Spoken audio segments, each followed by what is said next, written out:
oduu amme Somaalilaandiin lammiileen Itiyoo seera ala biyya isaanii keessa jiraatan guyyaa lamatti biyya isaanii gallakkisanii akka ba'an ajaja dabarsite. Guyyaa lamaan kanatti nu keessaa ba'uu baannaan ofiif tarkaanfii of keessaa baasuu fudhannaa jechuudhaan ministeerri biyya keessaa Somaalilaandiitii fi ministeerri nageenyaa ibsa baasanii dhaamsa kana dabarsan. Yaada Jabuutii hordoftee fakkaatti Somaalilaandiinis uummanni keenya warreen Somaalilaandii keessa jiraatan dafaadhaa gara biyya ba'a.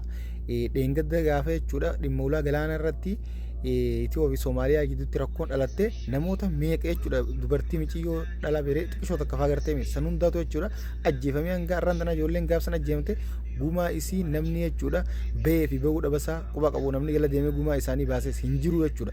Kanaaf gaga'ama firraan hin ga'inaadha. Biyya namaa seeraan alaas hin deemina ammaa booda biyya feete ollaa fedhallee haa ta'u seera guuttadhaatii deemaadha isiniin jenna. Amma immoo yeroodhaan if eeggannoos guraadhaa baadhaa isiniin jenna. Kanatti aansuudhaan lolli raayyaa ittisa biyyaa xiyyeeffannoo Amaaraa gidduu deemaa jiru akkumatti dhufa jira. Tarkaanfiin raayyaa ittisa biyyaa fannoo irra fudhachaa jiru gara fuula jechuudha Defense Force Itiyoo jechuudhaan gabaasaati jiran. Kanatti aansuudhaan dargaggoota jechuudha leenjiif dirree waraanatti yaasaa jiraachuun akkuma itti fufetti jira. Oromiyaa keessatti baay'inaan dargaggoonni jechuudha kootaa leenjiyaa gara waraanaa jechuudhaan kan silaa jaalatee fedhinnaaniif kannee fi kan jechuun dirqiin guuran jidduu gara dirree waraanatti leenjiidhaaf yaasaa jiraachuun gabaafamaati jira. Kanatti aansuudhaan waldhabdeen dargaggoota lama murtii guutoo fi jechuudha Iskandar kitaaba naaf barreessidhaan uumamte ammaas jeequmsa miidiyaa taatee miidiyaa jeeqaa jirti. Hawaasniinis burjaajee kamtu dhugaan barreessee adda wallaalee jira. Mucaan ragaa qabatamaa fidatus murtii guutoonis anaaf barreessirraa ibbooda deebi'aa hin jiru. Miidiyaan ammoo lama gama lachuutiin jechuudha intarviiyuu isaan lachuu godhee qorachaa jiraachuun gabaafame. Kanaaf jechuun abbaan haqaa haqasaa harkachuu qaba. Hawaasni miidiyaatis waan burjaajo'uuf hin qabu. Isinummaan warroonni jechuun murtii guutoo fi Iskandariis akkuma duraanuu wal bira dhuftanii waliin jechuudha yaada wal jijjiirrachaa turtanitti dhugaa himaadha. Namni dhugarraa waliin ka'u kursirraa walii kaa malee akkasitti haqa walii deebisaadha isiniin jenna. Kamtu dhugaa murteessaadha. Akkasitti dhugarratti hawaasni dhaabbatee haa jechuudha waa hunda addaan baree abbaa dhugaati abbaa haqaa qabuufis haqa isaanii kan namu jechuudha. Qaxaleen maal qaxalaa miti waliin nu qocolaa jiraati akka waliin nu qocollee haqa jechuudha walii deebisaadha isiniin jenna. Kanatti aansuudhaan akkuma dargaggoota karaa dirree waraanatti yaasuudhaaf leenjiidhaaf guuraa jiranitti tokkottaa leenji'aa jechuudhaan kaabbinootaas jechuudha gara dirree waraanatti oofuudhaaf leenjisaa jira jechuudha akka leenjisuuf yaan oduun takka nu geesseeti jirti. Waan gaariidha hanga bulchitoota aanatti jechuudha leenjisiisa if qopheessaa jiran karaa dirree waraanaa yaa'an qofaa. Kanatti aansuudhaan hooggantoota TPLF duguugaa sanyii raawwachuudhaan himataman Gabrasiyoon Gabra Mikaa'el dabalatee namoota 18 irratti himanni banamee jira. Kanatti aansuudhaan Abdii Ilee pirezidaantiin naannoo Soomaalii Jijjigaa duraanii waggaa torba booda ibsa arraan tana baaseen haasaa dheeraa taasise. Dooktar Abiyyii fi itti gaafatamaa turistii miti Soomaalii obbo Adam Faaraa galatoomfachuudhaan akkasuma kabajaa fi jaalalli nageenyi biyya teenyaaf akka bu'u abdiin qabaa. Namoota siviilii fi siyaasaa beektota jechuudha Oromiyaa fi Amaaraa akkasuma Tigraay dabalatee jechuudha kana kaasuudhaan muummicha ministeera Dooktar Abiyyi keenya waliin dhaabbannee jechuudha misoomaa fi tokkummaas cimsinee misooma waliin itti fufuudha qabnaa jechuudhaan ani arra nama jechuudha misoomaa fi nagee biyya ifii jaalatu malee nama jechuudha garee tokko irratti hirkatee gama garee tokkootiin jeequmsa uumuu fi namootaa fi yaani kutaa fi kutaas ta'ee hawaasa waliif buusuu barbaaduu miti jechuudhaan abdiilee haasoo dheeraa taasise.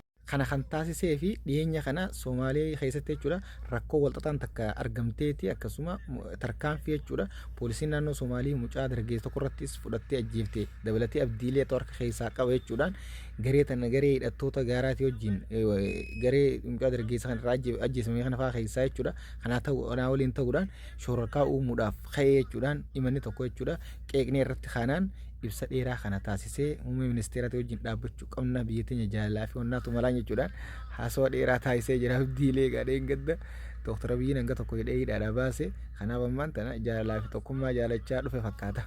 Kanatti aansuudhaan Dooktar Abiyyiin guyyaa irraan tanaa jechuudha paarkii Bulbulatti haasaa jechuudha miidiyaa tokko faana taasiseenii biyya teenya jechuudha akka Ameerikaa ijaaruudhaaf akka Ameerikaatti aarsaa kafaluudha nu barbaachisa aarsaa kafaluu qabnaa jechuudhaan dubbatee gara fuula Facebook isaatiinis jechuudha.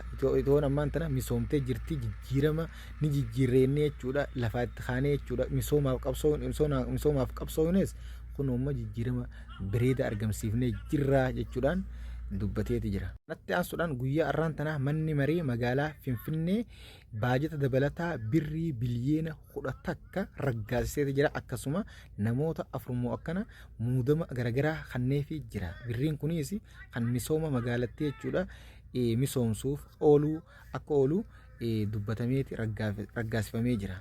Namoota shananis jechuudha muudama adda addaa jechuudha kanneefii jira. Kanuma haala magaalattii miidheessuu fi hojii garagaratti irratti jechuudha bobbaasu ta'uudhaas imaniiti raggaasisaniiti muudamas kannanii jiran. Kanatti aansuudhaan dargaggeessi hojjetaa waajjira abbaa alangaa Dambidolloo du'a fi murteessuudhaan of ajjeese. Akka BBC'n qorattetti saayibban isarraa xiqqoo dhukkubuudhaan kaleen dhukkubdee sababa kanatti jechuudha akka jechuudha addunyaarraa galuudhaaf filatee yeroo dhageenyutti nuti si gargaarra yoo waan jechuudha ifin wallaantu dhabdeesi mana yaalaa dhaqxee inni wallaanamta akka waajjiratti jechuudha si deeggarsa si akka si goone akka deeggarsa si godhanis dhaabbata garagaraa siif gaafannee if wallaantaa jechuudhaan jajjabeessaa turre innillee nu fayyamee ture jechuudhaan deebisaa BBC dhalaatanii jiran saayibin isaa garuu immoo inni if ajjeesee jira. Biyya teenya keessatti irra deddeebiidhaan namoonni if ajjeessuun jechuudha waan haaraa taatee miti. Maaliif akka if ajjeesan gaa dhimma isaanumaatu lubbuu fi du'a fi murteessuun kun maaliif akka fi murteessan warruma fi murteessee if ajjeeseetu beeka. Kanaaf gaa umaatii isaaniitiif jajjabina haa kennu jenna. Kanatti aansuudhaan Al-Shabaab kaaba Keeniyaatti haleellaa raawwatteen namoota 5 ajjeesuu fi kaanis madeessuu poolisiin jechuudha Keeniyaa gabaafteeti jirti.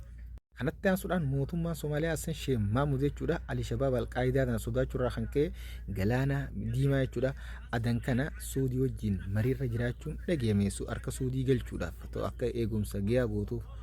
Oduun biyya keessaa qaban kana fakkaata karaa oduu biyya alatti isin dabarsin har'a oduuleen hedduu jira kanaaf mallattoo gurraatti harkaan hojjetattoon subscribe godhuun dagatina isin hin jenne. Israa'el anaatu jabdu jechuudhaan dhaadannoo irratti argamtu ibiddi itti qabachuudhaan gubaa jirti. Ibiddi ofirraa dhaamsitu kana lolli rabbi jechuudha kan isirratti bane jechuudha. Eda isin gabaasetti jira akka ibiddi jechuudha Israa'el qabatee ammoo ibiddi hanga ammaan tanaatti hin to'atamne jechuudha. Kanatti aansuudhaan uutii Yaman ammaas haleellaa Israa'el irratti jechuudha bante akka itti fuftu dhaadachaati jirti. Hanga Israa'el lola jechuudha Gaazarraa dhaabdu uummata Falastiin dhaabdutti nuti ibbooda hin deebinu haleellaa keenya itti fufnaa gama hundaatiin gama galaana diimarra meeshaa isaanii achi socho'uu kutuutii fi diinagdee isaanii asiin kuffisuu fi ibiddaan jechuudha isaanumaa rukutuudhaan ibbooda hin deebinu jechaati jirti.